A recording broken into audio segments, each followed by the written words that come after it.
today's episode of My Podcast Story, we have David Sidoni, the founder of the groundbreaking podcast How to Buy a Home.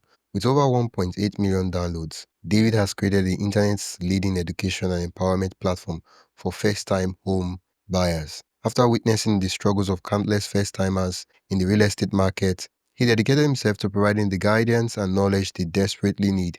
David's unique approach combines heartfelt storytelling with practical advice, making complex topics accessible and relatable. He's here to share his inspiring journey on how he built his show from the ground up, transforming the way first-time buyers navigate the housing market. Join us as we dive into David's mission to uplift and educate consumers, one episode at a time. Can you tell us who you are and what's your podcast about? My name is David Sidoni. I'm the CEO and founder of the How to Buy a Home platform, which grew and the company actually exploded because of the How to Buy a Home podcast. And it's an education and empowerment for first-time home buyers to help make the process much more clear and simple. Okay. I like that swift and straight to the point pitch. Okay. Okay. Just a couple of questions. How long have you been doing this podcast? The podcast started in 2019. We survived through COVID.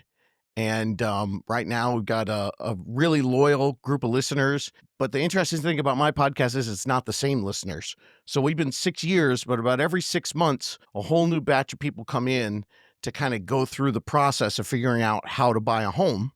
And then when they're done, a lot of them still listen, but we pretty much get a whole new audience every 6 months. Oh, it's that's an interesting kind of podcast. Like I understand the whole idea of why the sets of listeners are changing because it's the podcast has a clear goal, helping first time listeners get to buy their home, and once they achieve that goal, the need for the podcast, kinds of it's not really there, except of course they like listening to your voice.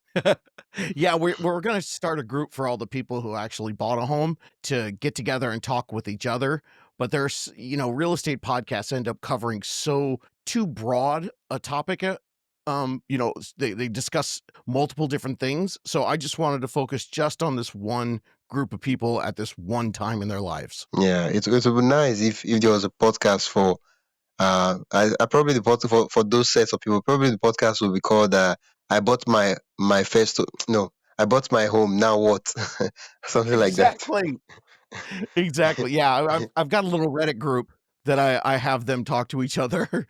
But yeah, that's something I'll be looking into do, in the future. Yeah. How frequent do you publish your podcast? Is it weekly, daily, or monthly? We used to go twice a week, and now because we've been on the air for so long, and again because our audience is new, if they're looking at 330 podcasts, it's just too much for them. So we do 3 a week now, with one of them being a replay from one of the earlier episodes that goes over some basic learning techniques, stuff that was back in 2019, 2020, and 2021, but it's still applicable to today. So there's Monday, Wednesday, Friday. Wow. When you say the 330 episode, I was hoping you were going to say, okay, now we do one every 2 weeks. I didn't know you guys increased the volume. Yeah, it turns out that when people, it's a very interesting, we always talk about it as the season of life that you're in.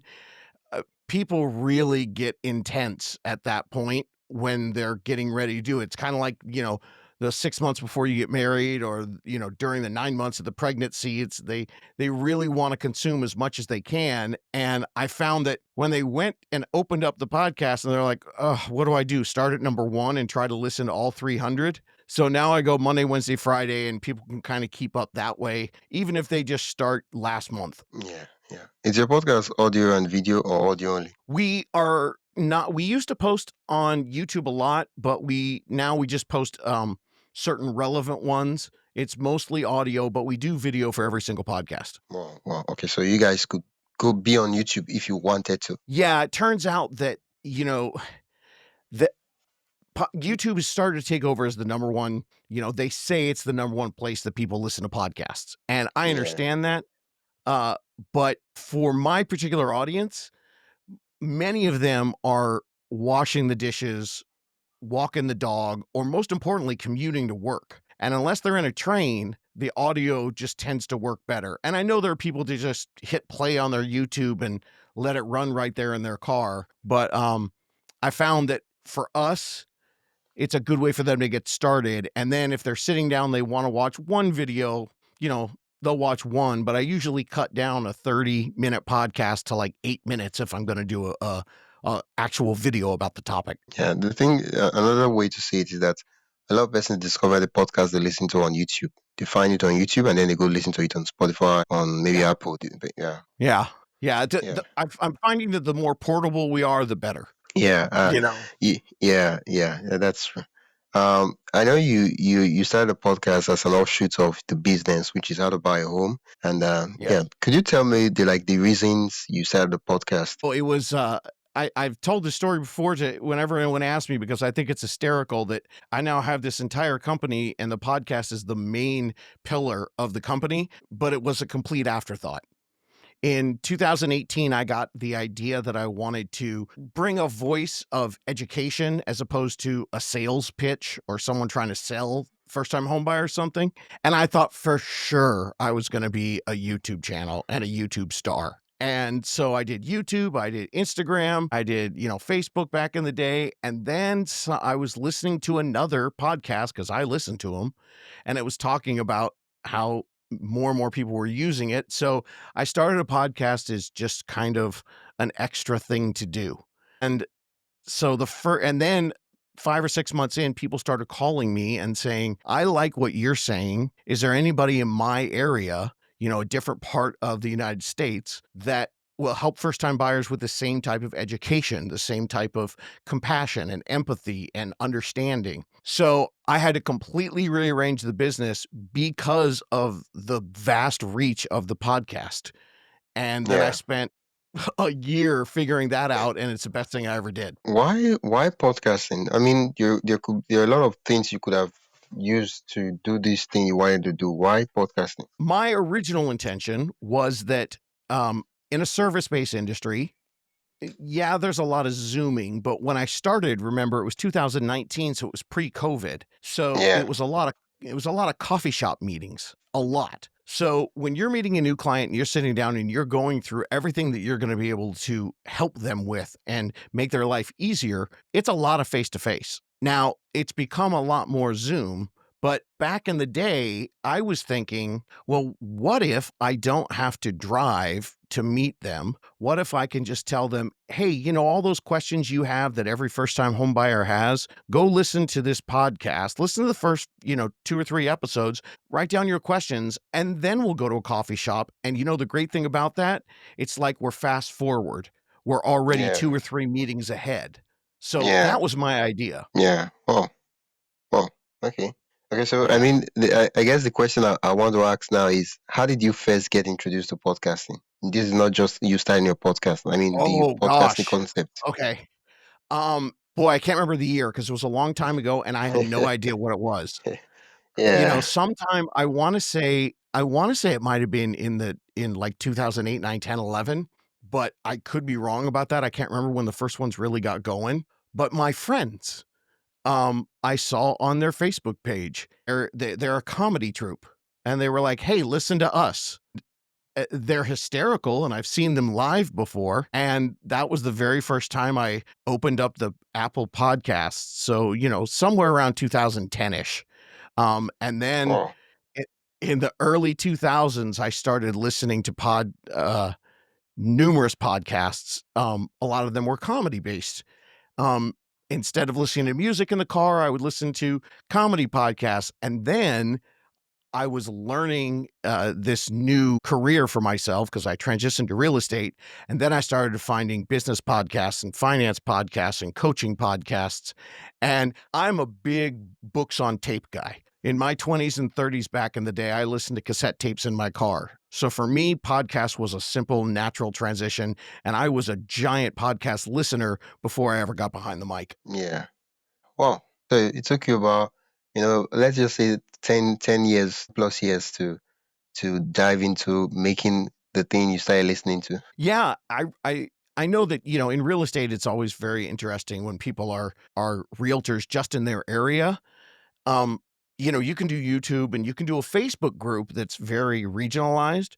But that's the thing. I know that YouTube goes everywhere and podcasts go everywhere. So I didn't even think it made sense. And then Yeah, eventually I got to this business model where I was referring and educating people all over the country. And then I knew, oh, well, that's perfect. yeah. Um, uh, uh, was How to Buy a Home your first shot at podcasting, or was there something you tried to kind of experiment before you did How to Buy a Home? No, this was my first shot. This was my first shot. And, it didn't take off right away, that's for sure. But I feel like it's my one child, but I learned everything through this one child. different Mm, A bunch of different podcast producers. I've tried a bunch of different advertising. I've tried a bunch of different social media to go with it. You name it, I've done it. yeah, kind of like having a child and all your dreams and hopes is accomplished in that one child. Yeah, and all the trials and tribulations happened Yeah, with that one child too.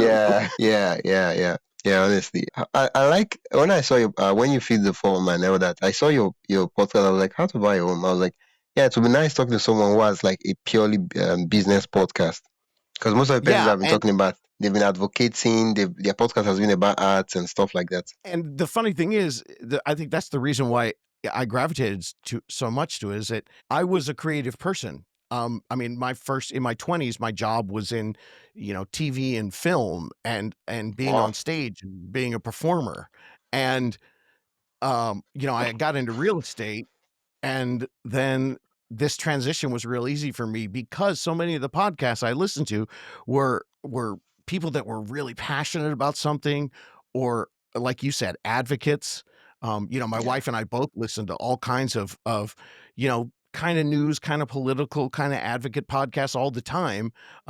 It's a great way to, if you're the kind of person who gets filled up when you're reading a book and you're getting some information that way, it's a great way to be able to do that when you're driving somewhere. yeah, yeah. You see, the fun thing is that as much as we want to say, I know this podcast is quite directly tied to your business. As much as we want to say, not everybody who listens to your podcast buy a home from you. And just to say that they listen to the podcast, they get the value, and as much as possible, I would like to believe that you've helped them make the make take an informed decision. Yes. There are very many people that listen to me, and I know that I'm just like another Google page that they found. The only difference is that they're listening to it auditory and not reading it. Um, Yeah, I also happen to know that there are a lot of new realtors that call me up and say, "Oh my God, I've been listening to your podcast for 2 years. I learned way more here than I did, at my office." So I know that it's educating people, and from the business side of things, I'm happy with that because there's so many different first-time home buyers, so many clients for my business every single year. I don't need to catch every single one of them. I just need to yeah, have, I just need a certain portion. And the fun thing is, I can take part of my day and say, "Okay, who can I talk to now?" And I open up the yeah, computer and I find somebody, and I will directly talk to many, many people and help coach them along the way. And then the business kind of runs itself. And then I do yeah. the podcasts. And it's also really fun because doing the podcast when I'm doing the current information, the news, I have to research. So that satisfies the inner nerd in me because I'm doing way more research and reading about economics and what's happening than I ever used to do. And you get to call it work. Yeah, yeah, yeah, yeah. And instead of my wife going, "What are you doing? Yeah, Are I'm you sitting? working. Can we watch something?" And I'm like, "Well, this I'm will be working. good for work." Yeah, Wow. it's I now it's I mean different. that's like the epic and epic of one of the greatest flex in the world. Like, yeah, I'm working. It's work. Yeah, I mean, She'll say to me, "What is your job actually?" And I'm like, yeah, "Everything. yeah, I'm like, the research department, and I'm also the face of the brand. So yeah, I gotta do the research, hon." yeah, like those guys that taste chocolate in chocolate companies and all that. They're like, oh, what are you doing? Like, you're always eating chocolates. Well, I'm working. I'm on the job. Wow, my God. The thing about we were talking earlier, and we are talking about advocacy and having a business podcast. I think fundamentally a business is solving other people's problem, but just that the catch is that you get paid for solving the problem. That's what makes it a business. Other than that, it's an advocacy, it's a charity, an NGO. or a social cause or something like that. Yeah, and that's what I wake up and think about every single day. I'll read all the articles and I'll research it, but the information that I end up giving to my audience is, so this is happening. Is this going to create a new problem for you? Or, is this now going to solve a problem for you? So for me, the one of the biggest fears with people having to buy their first home is they don't know anything. And Yeah. they think if I call somebody, that person's going to keep calling me until I go with Yeah, the them. pressure. Yeah. Yeah. So I don't want to that's get why pressured. that's why this podcast was on. I don't even ask them to subscribe like you do on YouTube. I'm just Yeah. like, just listen. Listen. And if you listen to 2 or 3, cool. Now tell your friends, and that's how we grow. But that there's there's a charity in life, but there can be a charity in business if your service is education. When I go into a doctor, I don't need him to explain to me why I need surgery. I just want him to do the surgery, or I mean, or how to do the surgery. I want him to tell me why I need it, and then I don't need to know everything else about it. Well, everybody wants to know every step of this process. So by educating them, eventually I'm just going to be something that I try to keep it entertaining. I'm not going to say it's fun, but at least it's not dry like a textbook. Yeah.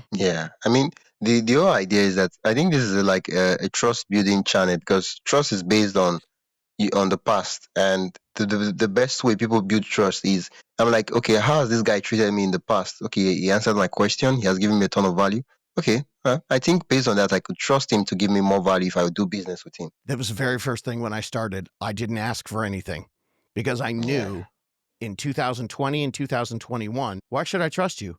Because I gave this all away for free in 2019 and in 2020. And Yeah. there and that was, I knew I had to build education first. And then the second thing I did, which I highly recommend from a business podcast, I've got over 75 interviews, real people. So if someone is listening to my podcast, I'll go, "Oh, here's someone just like you. They have Yeah. student loans. They've only had a job for 2 years and they have $20,000 in debt."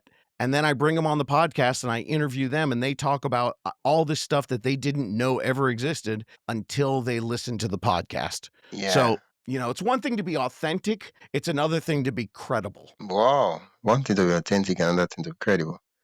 Like, Yeah. yeah, yeah, authentic, credible. Yeah. Because I'm I'm just trying to transparent. wrap my head around it. Yeah, yeah. It's, well, you don't earn credibility the first time you know produce an episode. You've Yeah.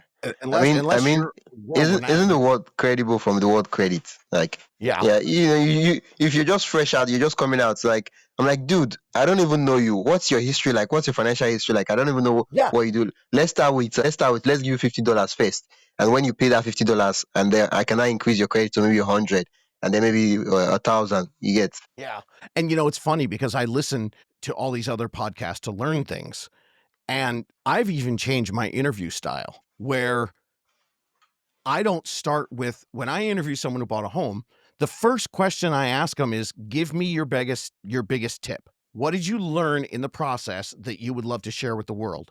Before I even ask them where they bought the house, how much it was, how many bedrooms, what city was it in, I ask them to give away something. So if someone's listening, they're like, "Oh, wow, that's crazy. I didn't know that you could use your 401k. I didn't know you could buy a home with $200,000 in student loans." And then they tend to wanna listen to the rest of the story more. Yeah, It's You're just constantly trying to create that, what they call in the marketing business, your authority. yeah, yeah. Yeah.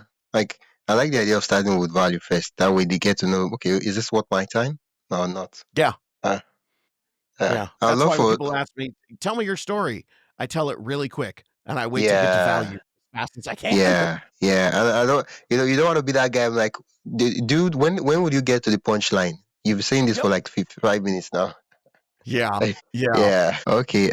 Let's. I'd love for us to get into some of the humor and the like, embarrassing moments. What's the most embarrassing moment you have, or of your podcasting past 10 years or so? Oh, dude. None of them are on the air. They all got edited out, but there's a lot. There's a Okay. lot. I think I think probably, um, for there's been nothing crazy, nothing that is, gonna end up on an epic fail video anywhere. Okay. But Well, that's I because you think edited it out now. So yeah, oh yeah, it's gone. I'll save those for social media to maybe get you to watch it, but, okay. I've had a couple interviews that I thought were gonna be really exciting, and the person, uh, had 1 good experience and 10 bad experiences. It's kinda Ooh. hard to edit that out, most of the time, it's been pretty good. Sure, I have completed entire episodes and, ran out the door and realized that it didn't get saved and, all that kinda stuff, but Yeah. for me, the most embarrassing moment is go back and watching the first episode Ooh. now that I have new equipment and, oh my god, and I was so Oh. the kids say cringy. I was so Wow. cringy early, dude. I, Bad, bad joke. you started to ask yourself, you said, What was I thinking?" Yeah, yeah. I was trying to do like an old radio show, be Yeah. like a wacky guy. Man, oh man. Like for me, I just feel that it's certain to happen. It just shows that you've grown over time, and that's it. Yeah, yeah, and, you know, it's funny because those podcasts I used to listen to, my friends were comedians, and they had an improv show, but then I listened to a lot of stand-up comedians, and then these stand-up comedians, they started doing, podcasts where they'd interview each other and talk about being a stand-up comedian, Yeah. and it was crazy. They talk about it takes 5 to 10 years to find your voice. And Yeah. so, even though I'm embarrassed of some of the early episodes and some of the things that I did and things that I said, um, I also know that it takes time for you to find your voice on the microphone. And the beautiful thing about podcasting is it's such an incredible world right now. Businesses used to spend hundreds of thousands of dollars on focus groups, getting people in a room and having them asking them questions and getting served. It's you just get the comments and the reviews right now, and you know what the people think. Yeah. So I'm adjusting my voice based on what people want. And the people that ask me for help, those are the people that I know I'm reaching in some capacity. And so anybody that asks me for help, the first question I ask is, how many episodes have you listened to, and what did you find most valuable about the podcast? Yeah. And that's been a Um, great way to kinda steer me into my voice. I mean, you're fortunate enough that you get to talk to your customer and then you put it and then you call it, you brand it as what you call podcasting. But for me, I just feel that having those interviews is a way for you to talk to your customers and get them to. Well, I mean, it's a lot in one. It's both a testimonial combined. Is a way to survey your audience. Like, wow, you're lucky, man. Yeah, and it was one of the things when I very first started, I said, "If they're gonna come in, I'm gonna make sure I ask them all these questions right up front, because Yeah, if they're seeking help, they're more prone to ask you to answer the other questions at the same time because they just want that help." yeah. Yeah, yeah, that's true. And podcasting now, you started in 2018, so it's going to about 7 years now. What's one of the things I believe in, and this is generally life. I believe that the things we work on, they work on us. So what's something podcasting taught you about yourself? A lot of people learn a lot about themselves through podcasting because they haven't spent a lot of time performing. And like I said, in my 20s, that's what I used to do. I used to host Yeah, television shows. So that's why I yeah, thought for sure I would be a YouTube star. Um, so what it's really made me the work that I'm working on right now because of this work is finding out the marketing side of things, finding out how I'm connecting with people when I'm just talking to a microphone and a camera. And that's a well, whole different world. That's that surveys and testimonials and, really understanding what the customer wants without them wanting to really interact with you. Do you know what I mean? It's kind of different. If a client says, "I like to come into your office and talk to you about hiring you," that's one thing. But yeah, there are, we have 1.8 million downloads. So how do I find out the person who never wants to talk to me, why they listen? That's been a yeah. challenge, but fun to try to figure out. Well, have you figured it out now? Lots and lots of marketing research and a whole bunch of stuff with my website, and then trying to find different ways to reach out to people where I'm not trying to sell them something, but if they answer a question, they'll get something of value that will improve their life. Yeah. I mean, you could talk to your audience in the guise of the podcast. Say if you got value from this podcast, or you've listened to this podcast and it has helped you buy your first home, or not. I'd love to have you on the podcast. And they might not necessarily have bought in the home. Sorry, they might not necessarily. You might not necessarily be the person they bought their first home from, but your podcast was something really helpful along the way. So you get to, like, have them on the show. Yeah. And my goal is eventually to get the podcast to a big enough level where my YouTube is large enough that I can do YouTube live and it can just be like a call-in show. So that's my next. Wow. Yeah. Yeah, man, oh man, that's the format I've been thinking of recently. Yeah, something like the Dave Ramsey show. Very much. My entire goal is to be Dave Ramsey for first-time homebuyers. That's what Yeah, I always yeah, thought about when I started, because he did it as a radio call-in show. So I yeah, thought, okay, I'm going to do the podcast, but then eventually my goal is to be, you know, have a name as recognized as his, and then when you're the guru, I just turn on the mic and let my expertise help people with their problems. yeah, yeah. I mean, so certain things I've been thinking of is that I know when someone is, and this is me just putting it out there, right? If you're just starting out and you don't really have that large an audience, right? What you could do is you could arrange. I won't necessarily emphasis on the word arrange in quotes. You could reach out to some of your listeners and have them say, okay, I'm doing a show on this. I'm not really sure if I'll get people to call in live from the show, but could you, like, call in around this time, and so I can get to ask you these questions. That way you're not just sitting down there when it's meant to be a calling show and nobody's calling in. It kind of sucks. There's a lot of ways that you can create it so that there's never a dead space with what you're doing. Yeah. Just depends on how you best think you're gonna be able to reach your audience. Yeah, yeah, yeah. I think the last question I asked was, how has it helped you personally? Now, I'd love to know, how has this stuff helped you business wise? Oh, it's helped me realize, the scalability of a business where I didn't feel like I originally thought that in order for me to get to a certain level for my business to grow, that management was gonna be a large part of what I did because it was gonna have to have more and more and more people working underneath me.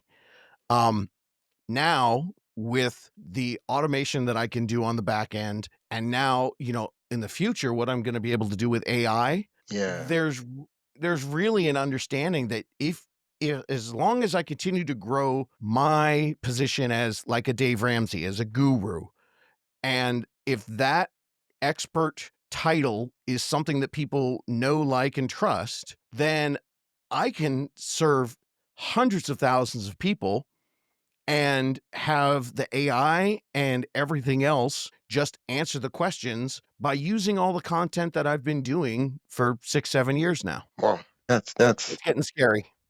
yeah, Yeah. yeah. I think one of the things I love about media is it's one of those things that it's a form of leverage. Yes. Yeah, Yeah. When you're able, and that's the goal. There are some businesses where you go to work and if you're supposed to build as many cars as you can in one day, at the end of the day, you're able to tell how well you did based on how many cars are done.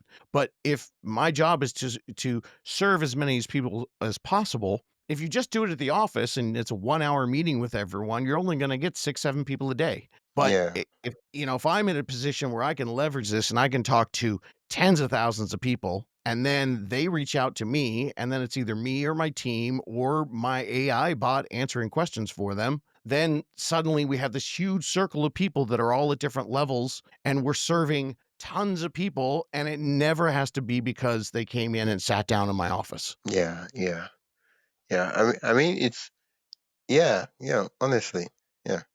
It's the fact that it builds trust and it opens a lot of doors other than you just selling directly to customers. Yes, exactly. I'm able to help a lot of people, and then personally, I get incredibly rewarded because the thing I've decided to educate people and serve people in is a scary thing that a lot of people never think they're going to be able to pull off. So Yeah, it's a good feeling all day long. yeah, yeah. Honestly, yeah. And then you also get to disguise a lot of things as work. Yes, I sure do.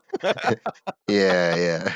That's one of the benefits. Like, oh, I think this would be a cool idea for my podcast, and I'm like, yeah, yeah, yeah. I'm using it for my podcast. And for those Uh-huh. other persons that I interview for other podcasts, one of the leverage we do is like, oh, good evening, sir. Could you, would you? I'd love for you to come on my podcast. I'd love to have a chat with you. And well, the real reason is actually you just want to talk to the person, but you're like, "Huh, you don't want to be that guy." I'm like, so I want to talk to you. I'm like, not interested. Yeah, but when suddenly you want to share their story with the world, boy, you Yeah, get their attention real quick. yeah, yeah. It's way different. So like I have a podcast. I've been doing it for about 2 years now. A lot of my listeners would love to hear your perspective about this. So could you schedule out time for 1 hour, 2 hour chat? And like, yeah, sure. Yep.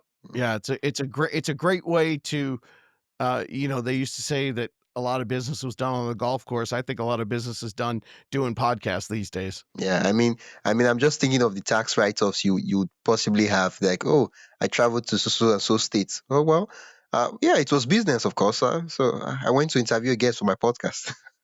Absolutely, absolutely. You ever come to California, look me up. We'll have a Okay, yogurt and you can write off the whole trip. yeah, yeah, yeah, yeah. Like honestly, I'm like there are a lot of privilege to podcasting, and you said earlier on that you've been in the TV and the radio industry, and yeah, it's like personally podcasting gets to for those for people who are still considering or thinking of, okay, they can't speak really well. Podcasting, like imagine having a chat with someone, and you see, okay, the peculiar thing about my podcast is this: every interview I do, I still have to go back and listen to the whole interview while I do the editing. And man, oh man, like sometimes it feels like torture because can't, I just don't like hearing my voice played back to me. And it's funny because when you everybody feels that way, and at some point, I mean, you learn it when you're a performer. At some point, we have to remember the reason why people are so comfortable with this medium is because no one's trying to shove themselves down their throat to you. They're Yeah, having a conversation and they're saying, "What do you think? Do you want to be a fly on the wall and listen to us talk?" You know, yeah, and the more you remember that, the more you realize that you just being conversational is exactly what the listener signed up for. yeah, yeah.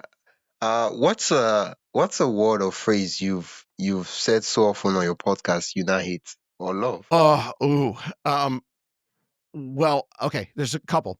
The group of people that I refer out when someone asks me for a real estate agent in another part of the country, I was watching Sports Center and they were talking about athletes who are so incredibly gifted that they're not just fast and strong, but they're unicorns. So I call my people unicorns. So I tell people you need to find a unicorn real estate agent. So there are listeners that hate the fact that I say that. And I just said it once and it stuck. And I say it every single episode. And I've got unicorns all over my dang office now because everyone keeps sending them to me. So Wow, yeah, wow, wow. that's one. And Yeah. then at the end of an episode, I think in the first season somewhere, the first year, I was just trying to explain to people they could do, and I said, "You can do this." And now I say, "You can do this" at the end of every single episode. Okay. Okay. But well, yeah, it's not bad. Yeah, I get it. I was kind of expecting, not everybody has a background in public speaking and all that, and so most times it flows into their podcast, and they do intentionally try to remove it, but it's just there. Oh, yeah, no, I got rid of that a long time ago. I'm Yeah. as a matter of fact, I already called my editor today because I said "actually" like 5 times in the podcast I recorded this morning, and about the 4th time I noticed it, and I was like, "Okay, let's start taking those out." Um, Yeah. but one of the things I do say in the podcast all the time is I will use the word "literally" when I actually literally mean something that means literally. Literally. Because people say and so on my podcast, if the word literally is said, the next phrase is used correctly, and then we keep Yeah. talking. Yeah. Yeah. Yeah. Yeah. Yeah. Yeah. There are a lot of words that we say just to fill the space. And we could be silent, but it's just like a trigger. We have to say something. Yeah, it's Yeah. tough because when I do Yeah. the live stuff, I catch all my ums, but, That's something I've been working on for a long time. Yeah. If people are trusting you enough to have you in their ears, if you stop for a second to figure out what you're gonna say next, I was a great public speaker that once said to me, "If they trust you, they're gonna be okay with that pause because they're glad that at least you're thinking before you talk." I mean, who in real life is always talking? Oh, yeah. I'm just trying to say, like, if you're having a conversation with someone, like every minute, the person is just yapping and yapping. I'm like, dude, give me some time to process. Like, calm down. 2 seconds, 5 seconds. I need some time to process what you're saying. Usually the person who talks that fast isn't really saying anything at all. Yeah, yeah. Yeah, I mean, it depends on how you want to see it. But for me, I usually see podcasting as I'm trying to have a conversation with someone, and my audience is listening in. Yeah, so I It's don't fun when you overthink listen it. it's fun because when you listen to actors, they love going on podcasts because when their movie comes out, they have 3 or 4 minutes on all the shows, and then when they're Yeah, on a podcast, they're like, "Oh," and they sit back and they're like, "Great. Now I" and the conver you learn so many exciting things about them because they finally have a chance to go a little deeper into whatever it is they're trying to talk about. yeah, and the tension is, it's less compared to when you're trying to put up a performance they've rehearsed 15 or 20 times. Yeah, absolutely. What's the weirdest place you've ever recorded an episode? Oh, the first one. Um, I was in a supply closet Wow. with stuff all around me. We were trying to figure out how to get the right sound. Um, yeah. And then at my when I was at I'm at my I built a studio in my home office now, but when I had an office, um, I had a 24-hour key, but it was a big building. So I definitely had the maid service, the janitor service walk in on me in the middle of my podcast at 2 in the morning quite a few times. So, Oh, but I mean, that was an office. It wasn't a weird spot. It was just a weird situation. at that point in time, it's just to build what we call alliance with them, so they get to know, Yes. like, yeah, yeah. Probably if they don't know you before you introduce yourself, and if they know you, like, you're going to be seeing more of this, so just get prepared. Yeah. I noticed they would come in very slowly after that if I was still Yeah, there. yeah, yeah, and they're like, I don't want to interrupt him. He might be recording. Yep. Yep. Yeah, yeah, yeah. What's your first recording setup really like? Um, well, I was listening to a lot of podcasts to learn how to do a podcast, and, so I had a Yeti microphone. It's like a little $100 Mm, microphone, and I plugged it into my laptop, and, I knew there were people that did it on their phone. I knew there were people that did it, mine's so long ago that the headphones used to have cords on them. It was before earbuds, and yeah. AirPods. But yeah, I used a Yeti microphone, and, I think I used Anchor as the very first thing, and then, Ah, you know Anchor. yeah. And then I really early on, I knew this was gonna be something that I wanted to, produce at a higher level, and so I ended up talking to some friends of mine, and, I got a early production company and moved off of Anchor and my Yeti, and eventually I upgraded my microphone, and now I built a whole studio for it. Yeah. I used to using Anchor. You switch those. Yeah. Yeah. It was great because people have so many excuses as why they can't do it. Well, once Anchor came around, I was like, "Well, no excuse now, just do it and press Yeah, go," and it's yeah, it's done, free. you know? Yeah. Yeah, yeah, I mean, Anchor sold to Spotify, but when they were on their own, they were great. I mean, I still use Anchor, so I'm yeah. not going to say bad things about them. Yeah, yeah. Uh, have you ever had a technical disaster that made you question your life choices? I Yes, and the one thing I learned right away was, um, to know my role. And so every time I'm gonna come to record like I am right now, there's nobody here. It's just me. And I tell myself, there's a chance that this might not work and you can't fix it. So let's hope that the way you Mm, set everything up works. So yeah. I never fool myself. But part of the reason I started the podcast for all those coffees I was talking about was I helped a lot. I worked at Disneyland in high school and college. And the people that I helped buy houses were a lot of my friends who work at Disneyland. they happen to be the people that run all the shows at Disneyland. So they do big professional lights and sound and electronic stuff. So let's just say when we started, I had people who do big theaters and giant sound systems that I help them buy a house. So they help me set up my microphone. Wow. So I've been pretty lucky. Yeah, I mean, talk about building relationship. Oh, always. Yeah, Yep. yeah. Uh, it's funny when you start talking about this. The recording could go bad and you can't fix it. That my eye moved towards the screen where I look at the recording and see if it's recording, and I saw that it was counting, and I was like, "Oh God, thank you." Oh, I know. Isn't that the craziest?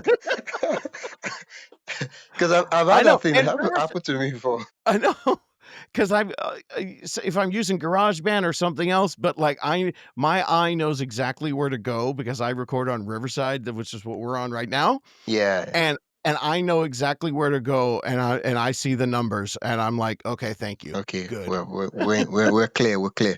We're clear. Uh-huh. Yeah, because how do you start saying it when you're like you've been talking with your guest for like 45 minutes and you're like, excuse me, I Yeah. think well, I've I uh, am so conscious.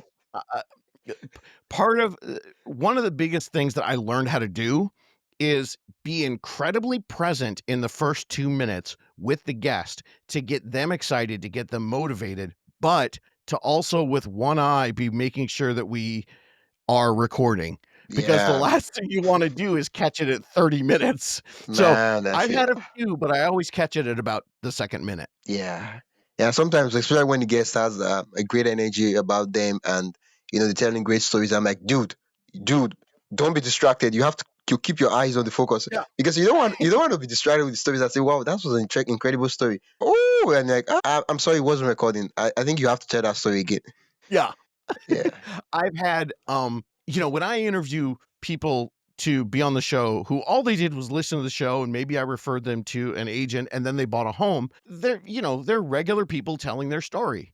Um, so we'll do about 30 minutes and it's great. And then I'll say, okay, goodbye, and I'll sign off here. But you know how it goes. You talk to them afterwards. And then yeah, they start yeah. telling me these great stories. So I think Ooh, I have about 6 interviews that I say, "Thanks so much, bye-bye," and then if you keep listening to the podcast, you'll hear me go, "Okay, dude, we turned off the mic, and you'll never believe this story," and then I have them tell the story.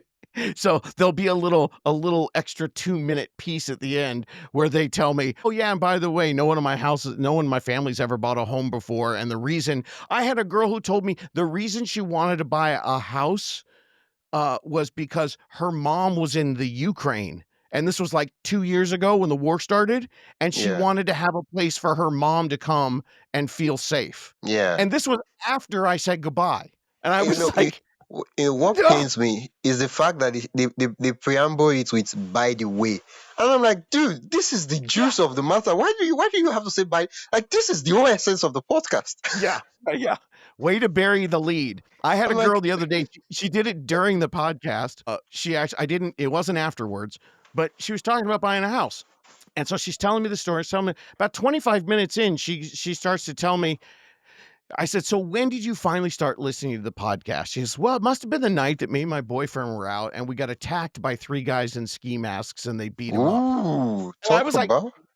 "What?" Uh, so you had this the whole time, and you've been giving me Uh-huh. shaft. I'm Uh-huh. like, Uh-huh. this is the main thing. And then at the end of the podcast, she's like, "I have to thank you so much because this is a big deal for us. Like, we lived in a van and were homeless for 9 years before we started renting and bought a home." And I was like, You do you understand? You could have told me that at the beginning. But it's Yeah. great. It's great to discover those stories as you go along with people. Yeah, but I mean, I think one of the role as the host form is you want to start noticing how did I get them to spill those stories in particular, and then that's the job of the host. You're meant to guide them to make them comfortable, and get them to spill some of the secrets. It's traffic copying and and you're exactly right. It's especially in this format. The more comfortable you make someone feel, the better information you're gonna get and the more entertaining and compelling show that you're gonna have. Yeah. I know this. A lot of persons starting podcasting, they feel like imposters. They feel like and what they're doing is not really a real thing and all that. So the question I'm going to ask is when was the time you quotes and on quotes in quotes when was the time you felt like a real podcaster? Yeah, for me, it was sooner than most, I would say. But that's kind of the lesson because I was 49 when I started my podcast, but I'd spent a life fighting imposter syndrome. Anything Yeah, you do in show business, which, I was, in movies and TV, and you're constantly auditioning, constantly. So I already knew how to do that. Um, but I think for me, it was when after, about 20 or 30 episodes in, when I started talking to people that produce podcasts and they were like, "Your numbers are really good, and, people are listening to this."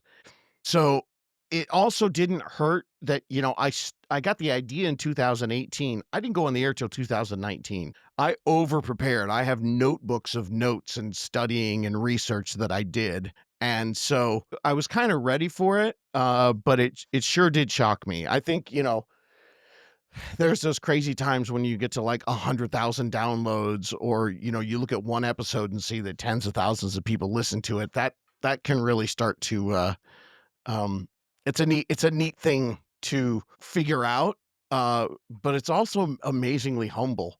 Like I felt like an imposter this morning. I'm a dude sitting in a dark room with these lights on top of me, talking to a lens and a mic. It always feels like you're just making stuff up. yeah. I mean, if once the numbers start showing you, like, okay, now I'm talking to a real person. Other than that, you just feel Yeah. like you're speaking to the void. Yes, Yeah, totally, yeah. totally. Have you ever had someone recognize your voice in public? Ooh, good question. No, I have not, but I did meet one listener in Nashville who, um, had just bought a home, and we'd communicated by text multiple times, and when I came up to talk to him, he kinda made a weird face, and I was like, "What's up? I know it's weird, you're hearing my voice." He goes, "No, no, no. It's weird because I binged all 76 episodes," this was early on, "at Yeah. 2 times speed, and so I'm not used to hearing you not when unless you talk real high and you talk like this, because that's the way I've heard every single episode because he had everything on fast." Oh wow! Is there a way to like do it 2x in real life? Yeah. Wow. Okay. Uh, this question is in two parts. What was your first real direct listener feedback? I would love for you to share the good ones and the weird or the hate feedback. Oh, yeah. The hate came from my dad, who said, "This is crazy and it's never gonna work." Ooh, But we have a good relationship. He said it.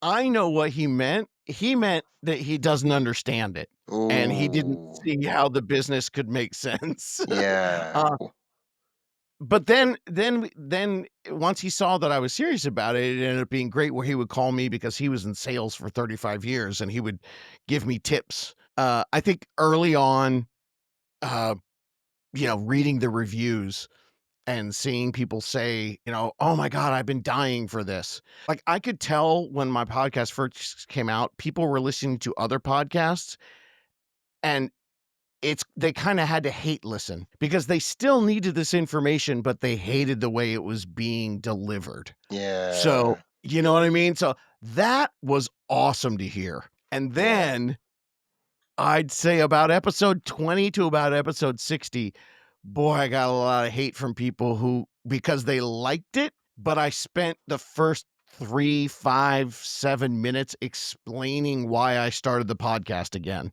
So, yeah. it was a good learning lesson for me to stop doing that. Yeah, I mean it's feedback. It's not necessarily hate mail or hate message. I mean Yeah.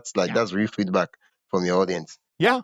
Yeah, and the feedback, if I really think about it, the feedback is, I actually trust you and believe you. Will you just please tell me the stuff instead Yeah, of I'm all already the hate here. talk? I'm here because I want to listen. Like, dude, just go Yeah. to the real part. You don't have to like Yeah. tell me your life history. That's not why I'm here. Yep. Yeah. Totally. You talked about your dad not really seeing the vision of the podcast at the beginning, which but eventually saw it when you got serious about it. The question I want to ask is, for most of us, the first listener we have is our mom. So, what was uh, did your mom start listening when you started the podcast? Oh, yeah. Yeah, they both listened, and mom Okay. loved it, and dad had Okay. notes. Mom always loves your podcast. Like even if you start a podcast Always. about one weird concept she doesn't even get, she will always love the podcast. Like Always. Always. Because when you're an adult, all your mom wants you to do is call her more often, and a podcast is yeah, almost like a phone call. yeah, yeah. She gets to listen to your voice and you're like, oh, that's my Yep. baby. Yep. Totally. Oh man, oh man. I mean, most of the time for a lot of content creators and podcasters, there's this first listening you see, and you're like, "Whoa, someone is listening to my podcast," and then you realize that, "Oh, that's my mom. That Yep. she's just listening to all my podcasts." Yeah, like shout out to all the moms that are supporting all the content creators out there. Honestly, yeah. I mean, I want to ask you about the business or the money aspect of your podcast, but um, earlier on you talked about how your podcast is directly connected to your business, and one of the things I love about your podcast is the fact that it's very niched, and I feel that with the podcast being very niche, you get to like the depth of help you can give to your listeners is deeper compared to broader podcasts. Yeah, and, I it's very interesting, and I love having these conversations because this is the kind of stuff I don't really think about a lot anymore. I realized this works for me. And there are tons of marketing people and other businesses and people asking for sponsorships, and they all have these different ideas of different directions my podcast could go. It's been more fun for me to just figure out how to help this niche. Yeah, And if something else comes along later on, great. But right now, I'm a bit of a perfectionist and I still think I can do it better. So I'm yeah, going to continue to keep giving to these people in this way. And, if I did it for a year and nobody listened, sure, I'd be broad. But, that's the thing about this medium is that, when you capture the person who wants to find this, then they're going to stay and they're going to listen because and if you understand how large an audience there is out there, you know, it's been a part of my business forever. I've never needed to serve 10,000 people in a year to make a good living. So yeah, I was always okay with smaller numbers. yeah, yeah, yeah. Yeah. Do you make money directly from a podcast or indirectly from your business? D The podcast feeds people into my website, and then they come into my business. Yeah, But yeah, I don't do any sponsors because for me, in my particular industry, it already has a bad reputation for being slimy and scammy. yeah, So I'm not gonna put a commercial up because everybody who wants to do the commercials on my podcast, they want to talk to my audience, and I think that they suck. And I don't yeah, want my listeners to use their services. So for that yeah, reason, I'm 6 years in and I don't have any commercials. I have no sponsors. yeah. So, but I do make my money when people come to me if I refer them. And like I said, some people take the referral, some people just learn and call me up and send me a picture of them in front of their house and go, dude, if it wasn't for you, I wouldn't be here. Thanks a lot. Yeah. I mean, You're privileged to be in a position where you have a product that ties directly into your podcast, and so you get to be the sponsor of your podcast. Just showing up in your podcast is you talking about your business and advertising your business, even without doing that. Exactly. And it's interesting because the more I lean into the education side of things, the more people become attracted to me. Yeah, yeah. Before we go, any advice or tip or something you would love to share with people who just starting their podcast or thinking of starting a podcast? The two biggest pieces of advice I can give as a guy who I learned by trial and error, I say, but a lot more error than successes. So the best piece of advice that I got and the biggest thing is figure out what you want and niche it down like we talked about. Be specific because if you're all over the place, no one knows why they're coming back. And then just two basic things: do 10 recordings before you ever put one on the air, because the once you start going, as life happens, you're not going to be able to have the time to make sure that you stay consistent, and being consistent is the only way to grow. And then the best and second biggest way to grow is, remember, there are no likes, no hearts, no thumbs up. It's all about reviews. So you have Yeah. to have some sort of system to try to get some reviews early in your podcast life. Yeah. Thank you so much, David, for coming on the podcast. Where can listeners learn more about you or find your podcast? What's your podcast about, and where can they learn more about you? Everything is at How to Buy a Home, all spelled out. How to Buy a Home. Okay. .com. Okay. Howtobuyahome.com. And just in case you're probably already in the podcast app, which I assume you are because you're listening to this podcast, and you just want to check out the podcast, the name of the podcast is How to Buy a Home. So you can find it on all your podcast listening platforms. Thank you so That's much, it. David, for coming on the podcast. Absolutely. I'm Thanks really for having glad. me. I'm really glad to have this chat with you, and yeah, your incredible story. Thank you. Yeah, I'll let you know when the podcast goes live on Podmatch. That's it for today's episode of my podcast story. I am Wisdom Okonkwo, and I hope this conversation sparked new ideas and gave you a deeper look into the heart of podcasting. If you've loved this episode, consider supporting the show by buying me a coffee at buymeacoffee.com/wisdomhq. Every bit helps keep the stories going. And hey, don't forget to follow, rate, and share this podcast with another podcaster or creator who would find it helpful. Thanks again for listening, and I'll catch you in the next episode.